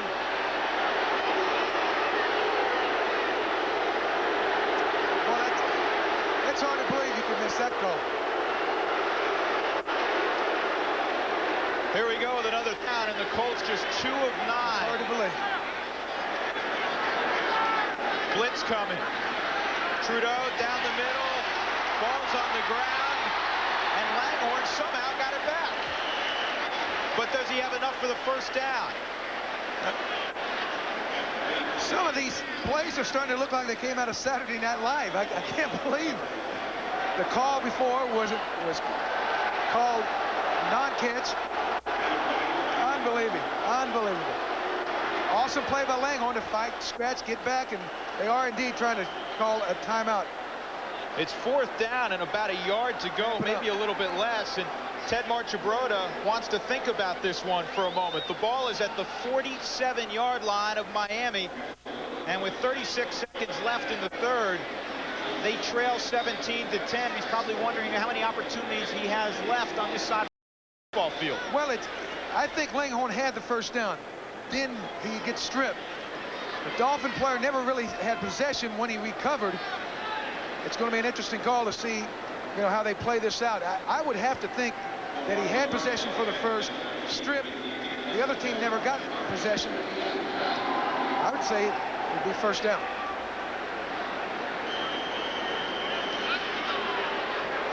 All of a sudden, stick legal, but everybody's looking for Lester Hayes to hold on to the football in a blue jersey. Well, the Dolphins are doing a super job of stripping people. Let's see if he gets possession here. I know Langhorne comes back, fights, claws, gets it. It's hard to say. Well, they're going to punt it away. Start, hits it high, and it goes into the end zone. So it's hard to believe. 48-yard punt. It's a very controversial call in the sense that I was sure that he had broken the plane for the first down. Until the other team gains possession, you continue to have possession. Also, it's hard to believe that Ted wouldn't have gone for it. The way his defense is playing right now, I would have to have faith in them. They're playing a super game against a great offense. I'd say my guys are ready to go. I'm going to lay it on the line and go for the first. He opted the punt. Marino goes to Higgs, and again they open a nice hole. One of the things that we mentioned near the top of the broadcast was Miami feeling they had the ability to run the football better, and they have demonstrated that so far this afternoon. Well, they got a guy at right tackle, Ron Heller, that's doing a real good job today. He's opened up an awful lot of holes over there on that right side. That'll be the final snap of the third quarter. We'll come back with the fourth quarter, the final chapter. The Miami Dolphins lead it 17-10 from the Hoosier Dome. 4 from their 26, and Marino loses it. We've seen a couple of misconnections, both by Marino and Dellenbach, and also Jack Trudeau and Kirk Loudermilk. So it'll be third down and about a half dozen now for Marino. Well, it's the first game. You'd think that the quarterbacks and centers would have the ball exchanged down by now, but still the first day jitters. Once you get in that pressure, a little bit more things going on than when they do in practice or a preseason game. And here comes the 12th man for the Colts, the crowd. Some of their players were a little disappointed that they didn't sell this one out.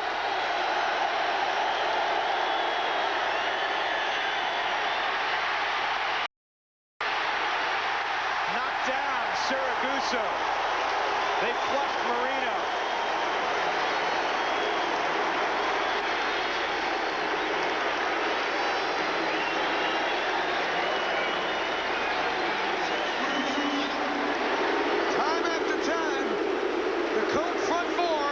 Just put their head down and worked hard to get there. That time, number 95, Skip McClendon, working on Heller, gets right in the face of Marino, forces him out of the pocket into a bad play. Hatcher, not a particularly good punt. Verdant from the 40, trying to get to the corner. Verdant tosses midfield to the Miami 46. And he does a mini version of the Verdants.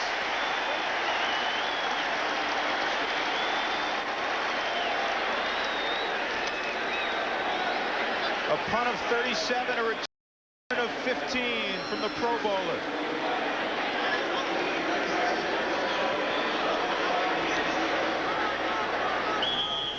Incumbent now, wouldn't you say, on Trudeau to lead them on some sort of scoring drive with this field position. The defense has been terrific.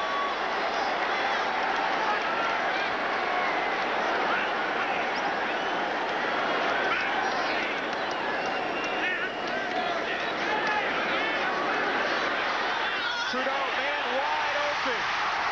Homer, out of bounds at the 25-yard line.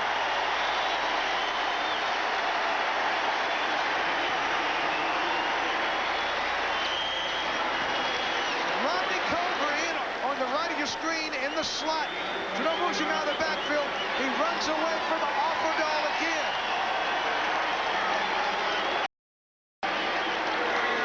They have 4 wideouts, then put the back out in the slot, trips to one side. The Dolphin defense and their base set cannot counter. And Trudeau had to throw that one under pressure off his back foot. But Culver was running by his lonesome. Trudeau, end zone shot over the head of Kerry Cash. Free for an instant, perhaps.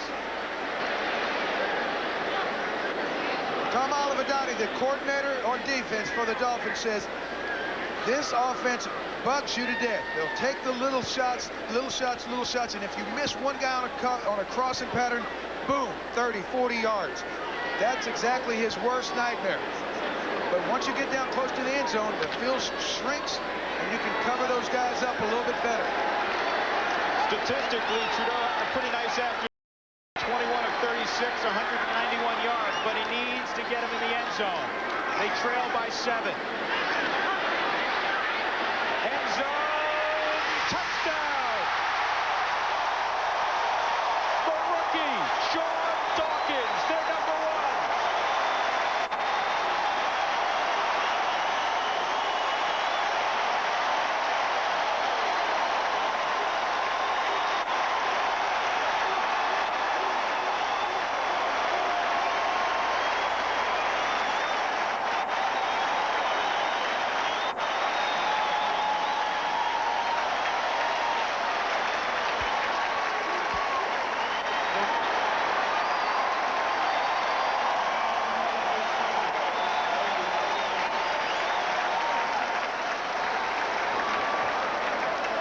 Sean Dawkins' first NFL touchdown, his first NFL catch. This is to tie it up.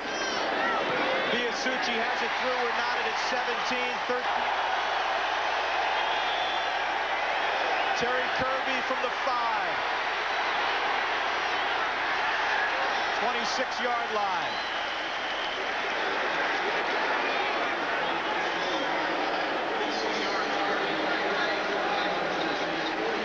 So the Colts go 46 in 3 plays, 25 yards. Jack Trudeau to Sean Dawkins. Well, thus far, the Colt defense.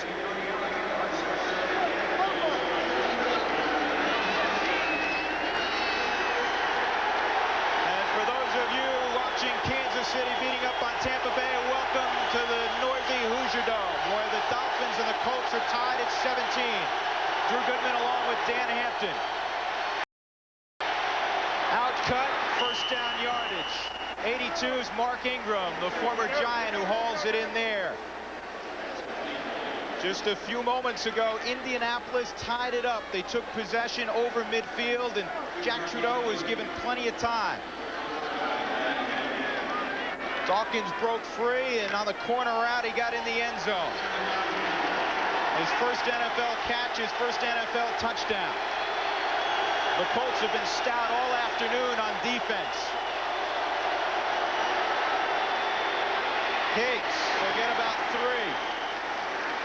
Actually, that'll be enough for a first down. I erroneously said it was a first down on the catch by Ingram, but he went out of bounds after a 9-yard gain. So Higgs now has the chains moving. Well, all day long, the Indianapolis Colt defense has kept them in the game. They've gotten some huge plays on teams. But up to here, the Miami offense has been confused on and off by the great scheming of Vinatieri and that Colt defense. Higgs straight up the middle. And the center of that front 4 bring him down. Joe Montana has hurt his wrist in the Kansas City Bay game. As soon as we get word as to the seriousness of that injury, we will pass it along to you. You know, here's a guy, Steve Edmond, who all day he's been facing a double team. That time got in and helped a little bit on the play, but even when he is not a big factor in the tackle charts, he's still doing a great job tying up the interior of that Colt defensive front. Terry Kirby now in the backfield. trying to get a screen set up, and Marino just has to throw it away.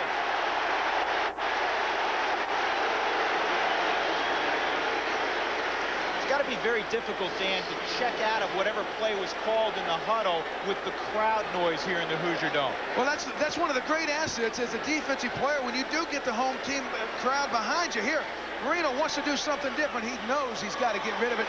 And that's a play that they're going to let him get away with this year. He's out of the pocket. He can go ahead and intentionally ground it under the new rules. Third down, they need the 49.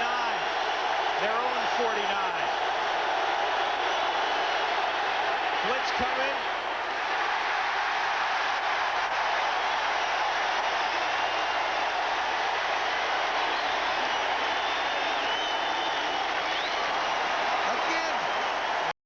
Confused three-man rush, and they brought Quentin Coryatt to put some extra pressure on him. All day long, the front four and the linebackers doing a great job.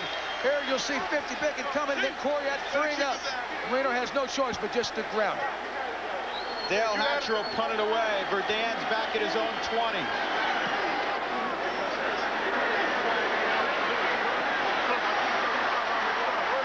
Verdan actually gets out of bounds. A punt of 36, well covered. 17 is number 2. Look what he's done in the second half. And that big touchdown hookup with Sean Dawkins got the Colts even.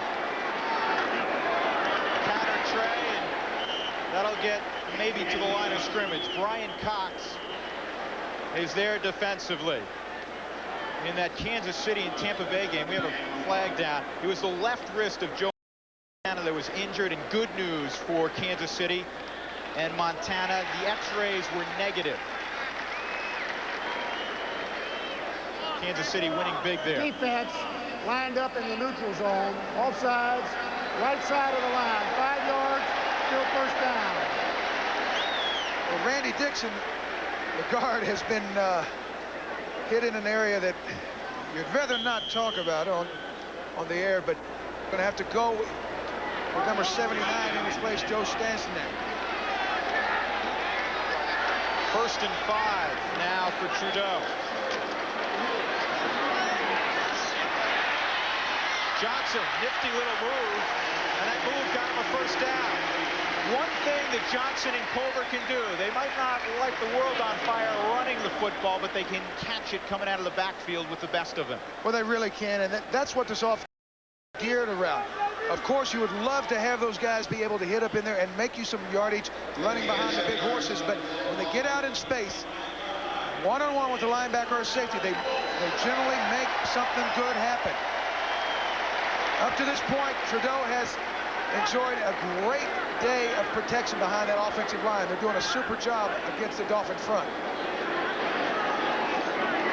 Flags come down. Trudeau underneath to Johnson. He slips out of the backfield, and he gets maybe a yard. John Offerdahl read it beautifully. And again, Miami's offside. You wonder if it's a situation where they're lining up offside.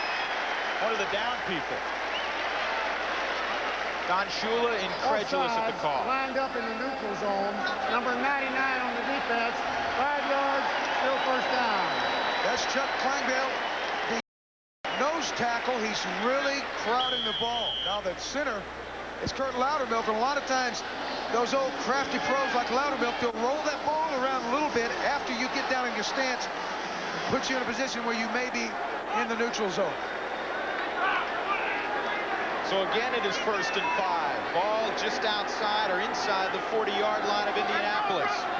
Here's the delay to Johnson.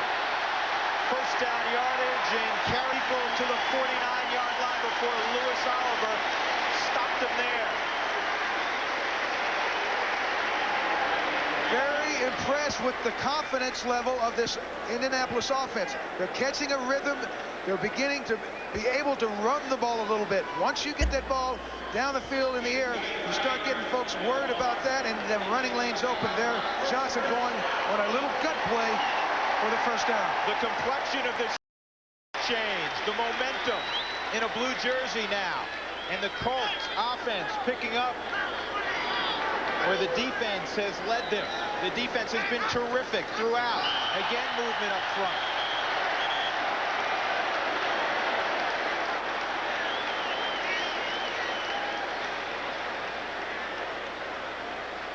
You know, one thing I love about Red Cashin, when he says first down, first down. We haven't had a chance to that. Encroachment before the ball was snapped. Number 99 on the defense. 5 yards, still first down.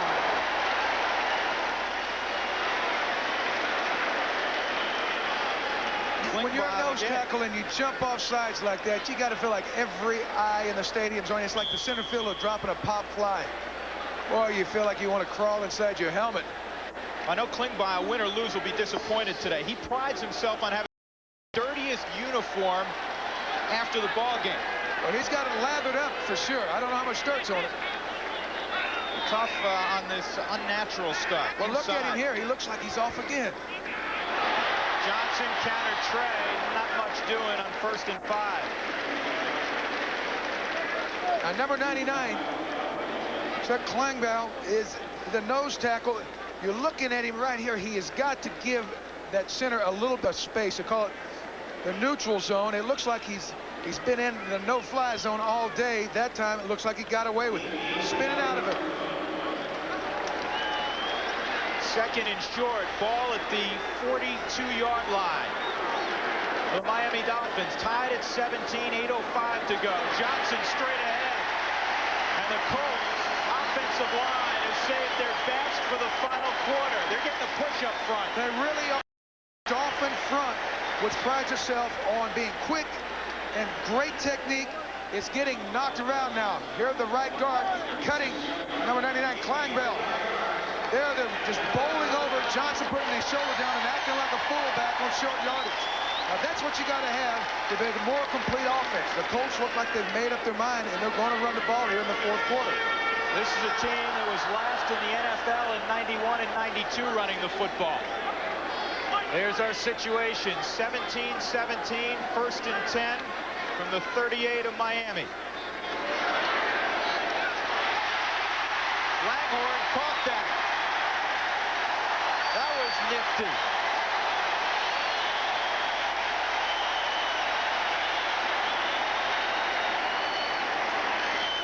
I don't think Reggie's hurt, or maybe he is. I think he's cramping up.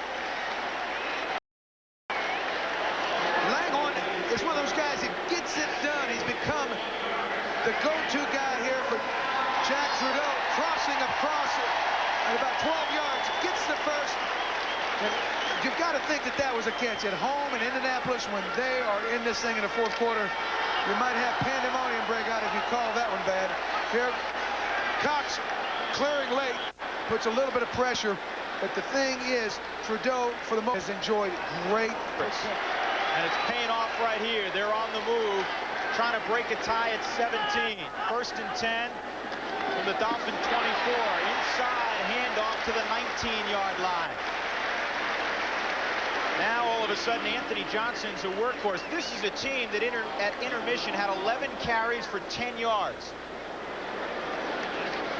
It appears that the Colts have decided that we're going to move that ball around an awful lot through the air early, but late in the game, we're going to use our conditioning, that ethic that we developed in training camp, and just go ahead and pound on them and see if we can't break down that Miami defense. And it's very impressive what they've done on this drive.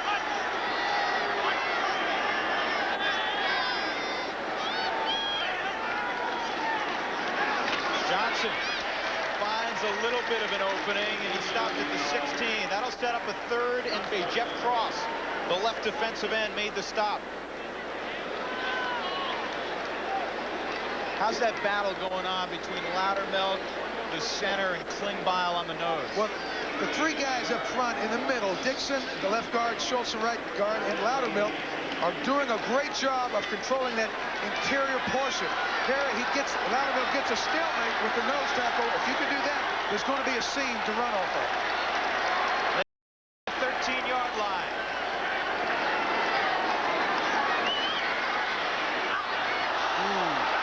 He was looking for Dawkins, I think, because Langhorne also crossed in the neighborhood, and we will see Dean Biasucci. Well, they came with a corner blitz, trying to get something on Trudeau. He hasn't been put under a lot of pressure at all today. That time they forced a bad throw. And Jack Trudeau was saying, hey, injuries have been my nemesis more than poor play. He said, I know how to read defenses. If you give me an opportunity with a strong offensive line, I'll make plays. Well, he makes great decisions, and that's what you have to have in this type of offense. This will be officially 33 yards. And Biasucci has the Colts. Robbie family, they might sell the franchise. He says this has to be our year, and right now his football team is down 20-17 on the road in the Hoosier Dome with 5:04 left in the fourth. That man has orchestrated in his career 24 fourth quarter comebacks.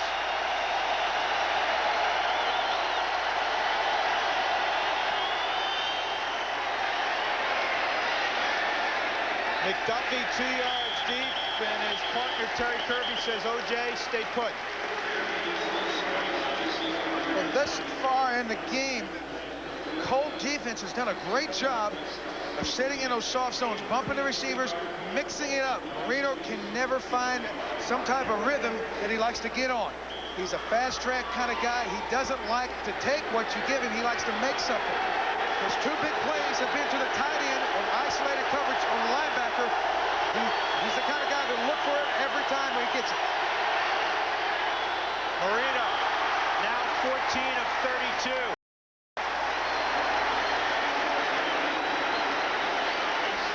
You see the Colt defensive players with each snap getting more confident. Here, Good playing it like a fine instrument there. It makes a real nice break on the ball. If the ball had been thrown where the receiver could catch it, it would have been a pick. In Dan Marino's 151 games in his career, only 17 times has he been below 50% in his completion rate. He's way below right now. Ingram covers up, and he'll be short of the first down at the 29, about 2 feet short. For as much success as the Dolphin offense has had around the league for many years, the defense of the Colts knows they can handle it. Last year they went down to Miami, upset them 31-20. This is a very crucial down for Dan Marino. It may be 4-down territory with a little over 4 minutes to go. Von Shula concerned.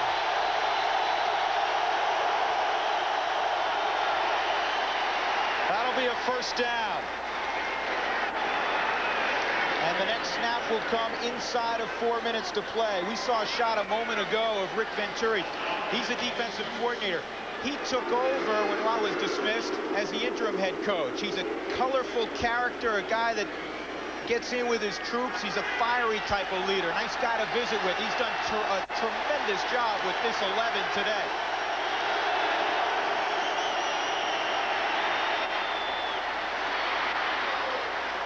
Kirby, the rookie, gets about 6, maybe 7. Radisek brought him down. Timeout situation. Indianapolis burned too early.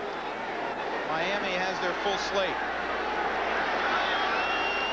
Well, the Colt defense has withstood an awful lot today. They've made a lot of big plays, and they've hung themselves in there for the offense. They're going to have to continue here with 3 minutes to go. Good catch at midfield. Good throw. Irving Fryer, the veteran. The former top pick in higher draft. Well, it looks like... I'm sorry, Dan. Well, it looks like the offense has really found a certain rhythm now.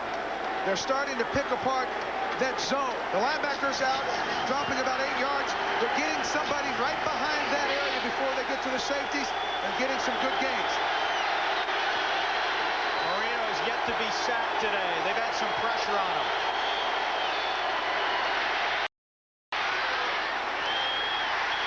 Short game, big hit. Bickett on Kirby. Well, Marino just took a heck of a shot from number 61, Tony McCoy. Now, this is a guy, a quarterback that has started over 140 consecutive games, and he takes these kind of shots and gets up. Now, that's the kind of guy you build a team around. And I'll tell you what, Dan Marino realizes this is the year. Next year, you know what's going to happen. You can't control it. If he's going to make it happen, it's got to be this year. This is the first step. And this guy wants to win this game. He doesn't care if he's in Indy, Buffalo, wherever. He wants to win it today. Second down and 9. Ball at the 49. 2:18 left. 2 timeouts left for the Dolphins. They trail by 3, 20-17. Marino's got a man. Irving Fryer quickly being his favorite target down the stretch at least.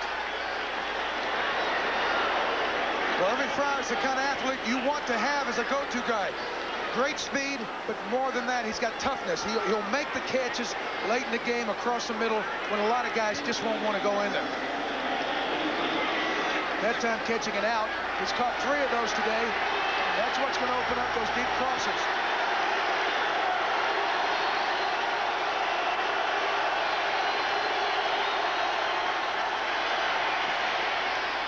Here's Kirby. Nice move to the inside to the 29. He gets 9 yards. It'll be second and short. And we'll wind down to the 2-minute warning. What a ball game. Marino trying to bring him back. Down by 3. 29-yard line, second and 1.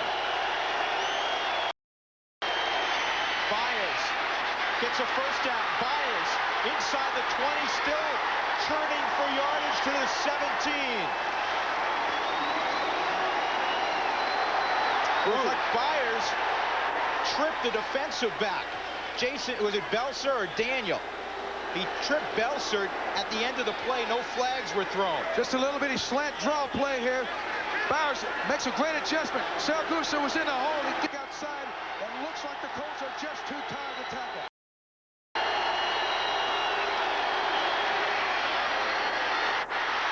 Kirby to the 6-yard line. And another first down.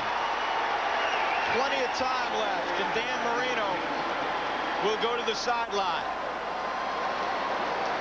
20-17 for the moment. Miami's on the doorstep. Offense for most of the afternoon, but right now they need to make a play. Well, they've been out there an awful lot the second half. That front 4 looks awful tired, but they've got to find something inside them that'll help rise up and try to stop this time Miami scoring drive. First and goal at the 6. Byers close to the end zone. He doesn't get. He gets to about the 1, perhaps inside there. Well, that could be a blessing. They should stop the clock here and get a spot on it.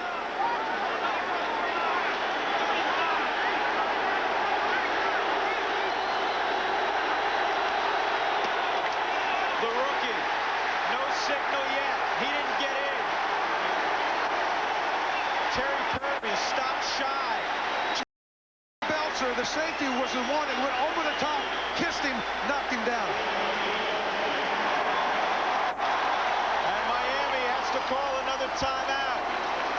Third and goal inside the 1. 38 ticks left.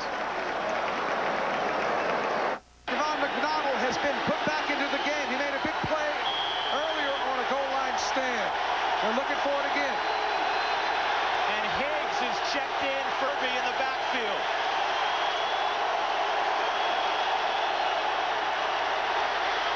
Touchdown, Miami. Greg Beatty, the backup tight end, the veteran out of Stanford.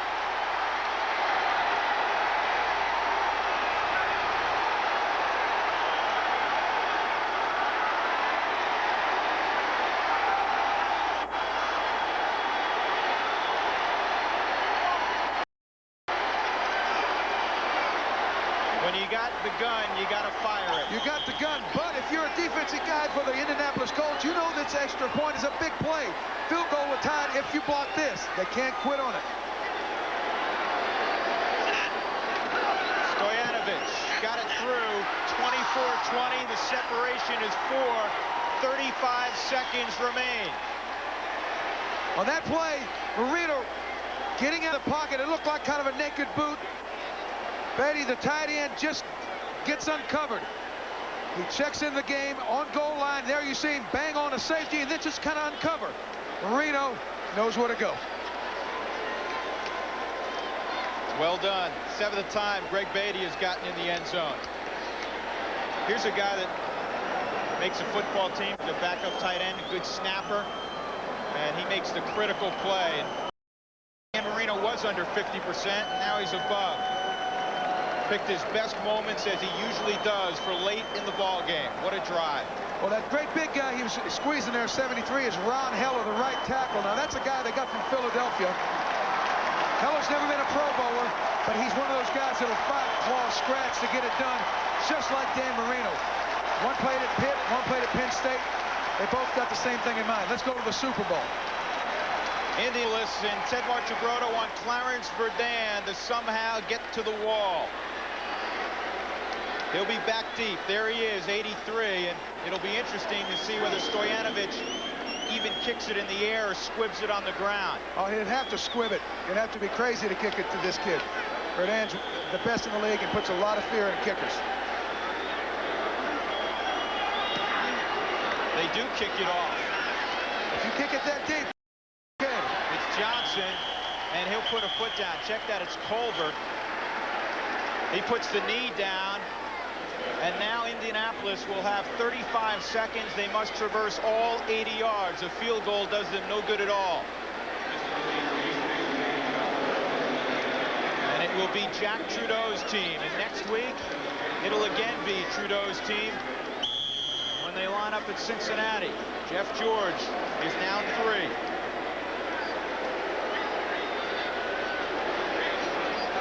Well, the Dolphins will be in what they call a prevent. It'll be 3 lines of defense. The guys on the line, guys about 10 yards off the ball, and then some about 20. It's going to be hard to get it behind them. You just try to get something under them. They only have 1 timeout left. Trudeau wants a bunch.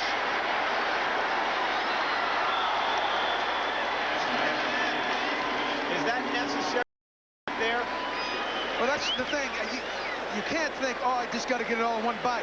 They get in that prevent, you got to go in between the last line and the second line of defense. Throw something in there like a 20-yard crossing pattern, get 2 or 3 big bites. This telecast is presented by authority of the National Football League and is intended for the private use of our audience. Any rebroadcast or other use of this telecast without the express written consent of the Indianapolis Colts and the National Football is prohibited. This game is the property of the NFL, the Miami Dolphins, and Indianapolis Colts, all rights reserved. 27 seconds left.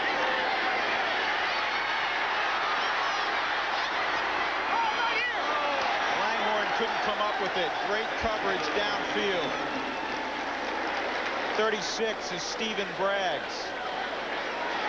Well, that's more like it if it's 1 in a minute to go over the top. You've got to go underneath the fence. Assuming Indianapolis unable to pull off the miracle here, how disappointing at home to lose this football game against a team that figures to be in the AFC Championship race. They played well. Well, they gained confidence as the game wore on, and they did an awful lot of good things. What they've got to find a way to do is score early. They can't wait to the end to try to pull it out. We've got to get a running game to complement that passing game and get some points.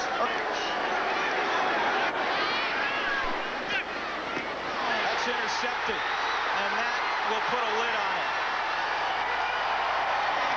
Troy Vincent, the second-year corner out of Wisconsin, their top pick last year, has closed the door on Indianapolis. You just saw Tom Olivadotti, the defensive coordinator, let out a sigh of relief. He knows this is an offense. You've got to do a lot of the little things right. For the most part, they did a lot of those little things right, which is tackle, keep people in front of them, and there at the end, they finally get the pick. And I think one thing we can say about that Miami offense, they matured a little bit in terms of their chemistry with Marino and his receivers in that final drive. Well, it has to get better each and every week for them to be a Super Bowl contender. But with those kind of people out there, Fryer, Harris, they'll get there. Marino has done it again 25 times in his career. He has brought the Miami Dolphins from behind. The Dolphins go to 1-0, 24-20 over a very good and game Indianapolis Colts squad. And for Don Shula, his 319th career victory. We'll be back in Indianapolis after these messages.